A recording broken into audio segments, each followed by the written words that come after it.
Hey guys, good evening. तो कैसे हैं सभी? Welcome back to my YouTube channel Shashi education HP. तो आज हम पढ़ते हैं जीएसटी का एक नया टॉपिक जिसका नाम है valuation of taxable supply. That means कि जो हमारी सप्लाई है उसको कब हम टैक्सेबल मानेंगे और उसकी वैल्यू को डिफाइन करना है। मतलब जो उसकी वैल्यू है टैक्सेबल वैल्यू करनी है उसकी फाइन। ओके, तो सबसे पहले आता है value of taxable supply. Meaning value of taxable supply is that supply of goods and services which have only price sole consideration. बोलते हैं कि जो हमारी टैक्सेबल सप्लाई है उसकी जो वैल्यू है ना, इज दैट सप्लाई, ये वो सप्लाई होती है किसकी? ऑफ गुड्स एंड सर्विसेज की, विच हैव ओनली, जिसका कि only price is a sole consideration. तो इसमें आपको हमारा जो नया डिक्शनरी है वो है इसमें कंसिडरेशन। कंसिडरेशन का मतलब क्या हुआ? जिसको कि हिंदी में प्रतिफल बोलते हैं। दैट मीन्स कि यदि हम आपको कुछ दे रहे हैं तो उसके बदले में क्या मिलेगा, जो उसके बदले में जो कुछ मिलता है उसे हम कंसिडरेशन कहते हैं। और जो कंसिडरेशन है दैट मीन्स कि वो प्राइस ही होगा, किसी चीज़ का प्राइस ही होगा। तो जब भी हम गुड्स या सर्विस को कंज्यूम करते हैं एट दैट टाइम हम जो प्राइस देते हैं उसे हम कंसिडरेशन कहते हैं। The value that given will be at the time of transaction of goods and services. और ये वो वैल्यू है जो कि गुड्स के ट्रांजेक्शन के टाइम पे हम देते हैं, गुड्स या सर्विस के ट्रांजेक्शन पर हम जो वैल्यू देते हैं उसे हम टैक्सेबल सप्लाई, उसके वैल्यू ऑफ टैक्सेबल सप्लाई कहते हैं। If the supplier and recipient is not relatives. और क्या कंडीशन है इसमें कि जो भी सप्लायर दैट मीन्स कि जो सप्लाई कर रहा है एंड रेसिपिएंट जो रिसीव कर रहा है उस वस्तु को या उस सर्विस को, वो दोनों आपस में कोई रिलेटिव्स नहीं होने चाहिए। और ये रिलेटिव्स कौन कौन आएंगे वो मैं आपको आगे बताऊंगी, तो बने रहिए इस वीडियो के साथ। सो नेक्स्ट आता है इसमें value of taxable supply, section under 15। Number first is basis for valuation.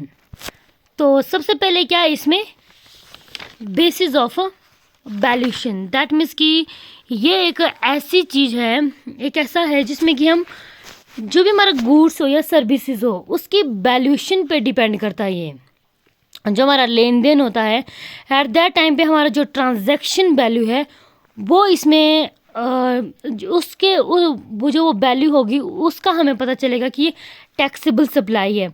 और जो भी ये वैल्यू होती है वो हमारे जो हमारा इनवॉइस में जो वैल्यू होती है वही इसका एंड वैल्यू होती है। ओके, देन सेकंड आता है एक्चुअली पेड प्राइस।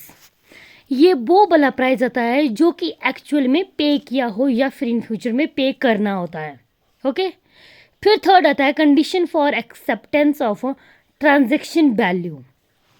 इसमें आता है कि जो हमारी ये वैल्यू है वो कब हम इसको एक्सेप्टेंस मानेंगे कि yes that is a value of taxable supply. जो भी सप्लाई किया जाए चाहे गुड्स हो चाहे सर्विसेज हो, तो इसमें आती है एक दो कंडीशन, जिसमें कि number first condition is a supplier and recipient of supply are not related. सबसे पहली कंडीशन क्या बोलती है कि जो भी इसमें सप्लायर हो या फिर जो रेसिपिएंट हो वो दोनों आपस में क्या होने चाहिए? Not related. दैट मीन्स कि आपस में वो कोई रिश्तेदार या फिर जो भी इनका आपस में संबंध है वो है। नंबर फर्स्ट आता है इसमें ऑफिसर। दैट मीन्स कि जो भी बिजनेस का ऑफिसर्स होगा ओके उसके साथ अगर हम ट्रांजैक्शन कर रहे हैं तो एट दैट टाइम हम उसको taxable supply, value of taxable supply नहीं मानेंगे। देन बी आता है पार्टनर्स। अगर कोई भी पार्टनरशिप का या बिजनेस चल रहा है या किसी भी चीज़ की पार्टनरशिप चल रही है तो एट दैट टाइम भी हम नहीं मानेंगे।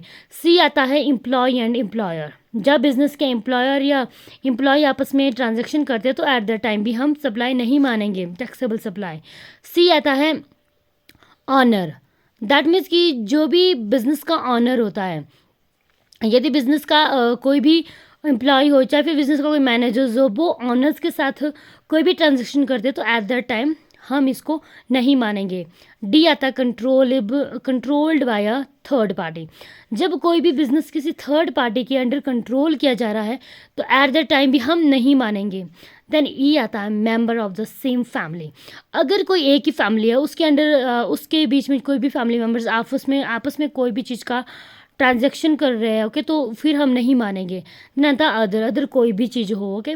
देन सेकंड कंडीशन आती है when price is not a sole consideration. That means कि जब कोई भी प्राइस हो वो इसका कोई एक ही वो ऑप्शन नहीं होना चाहिए कि भाई सोल कंसिडरेशन हो। ओके, कंडीशन 2 ये बताती है। देन आता है compulsory inclusion in value of supply. That means कि बे कौन कौन सी कंपल्सरी है ये किसके लिए, वैल्यूएशन ऑफ सप्लाई के लिए, जो कि इसमें इंक्लूजन में इंक्लूड, दैट मीन्स कि उसके अंदर हो मतलब तब मानेगा वैल्यूएशन ऑफ सप्लाई। तो जो कि हमारा अंडर सेक्शन 5 सब सेक्शन 2 के अंडर आता है। तो जिसमें सबसे पहला आता है tax, duties, cess and fees and other GST. बोलता है कि जीएसटी के अदर देन कोई भी टैक्सेस हो, चाहे ड्यूटी हो, चाहे आपको सेस लग रहा हो, चाहे कोई भी फीस लग रही हो, तो वो हमारे इस जीएसटी के अंडर आएगा, तो हमें ये पे करना पड़ेगा। ओके, जो कि हमारा सेक्शन 5 एंड सब सेक्शन 2 में एंड क्लॉज ए में आता है। ओके, फिर आता है इसका सेकंड आता है expenses incurred by the recipient and on behalf of the supplier. इसका मतलब क्या हुआ कि ऐसे कोई भी एक्सपेंसेस हो जो कि रेसिपिएंट जो रिसीव कर रहा है के behalf of the supplier, that means कि जो सप्लाई करना उसके बिहाफ ऑफ में यदि कोई भी एक्सपेंसेस हम इनकर्ड कर रहे हैं तो उसे हम इसमें इंक्लूड करेंगे। जब हम वैल्यू ऑफ सप्लाई करेंगे तो एट दैट टाइम हम इसको इंक्लूड करेंगे। और वो किस में आता है, section under section 5 sub section 2 and clause B में आता है। देन थर्ड आता है इंसिडेंटल एक्सपेंसेस, ऐसे कोई भी एक्सपेंसेस जो कि अचानक से हो गए। ओके, जो कि हम जो हमारा सप्लायर होता है उसने कि एकदम से लग गए हमसे, वो एक्सपेंसेस नहीं होने चाहिए, तो जो कि हो गए एक्सपेंसेस, तो वो एक्सपेंसेस भी उसमें इंक्लूड होंगे। और वो किस में आएंगे, section 15 sub section 2 and clause C में आएंगे। देन आता है इंटरेस्ट और पेनल्टी फॉर डिलेड पेमेंट। अगर कोई भी पेमेंट है, जैसे कि अगर उन्होंने बोला होगा कि भाई हम आपको इतने टाइम में पेमेंट करा देंगे, अगर वो उस पेमेंट में नहीं, उस टाइम पे नहीं करते और उन्हें वहाँ पर कुछ ना कुछ चार्ज करना पड़ेगा, या फिर कुछ भी उनको जैसे कि डिस्काउंट ही देते हैं, ओके, या फिर इंटरेस्ट ही देते, तो एट दैट टाइम पे, या फिर पेनल्टी लगा रहे हैं, तो एट दैट टाइम पे हमें जो भी वो एक्स्ट्रा खर्चा देना पड़ रहा है तो वो भी इसमें इंक्लूड होगा, जो कि section 15 sub section 2 and clause D में आएगा।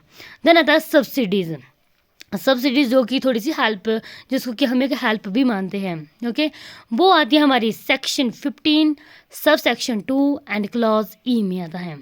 ओके, सो आज के लिए बस इतना ही, एंड मैं इसी वीडियो का एक नेक्स्ट पार्ट लेके आऊँगी। तब तक के लिए मेरी वीडियो के साथ बने रहे, मेरे चैनल के साथ जुड़े रहे, and please subscribe, like, share and subscribe. Thank you.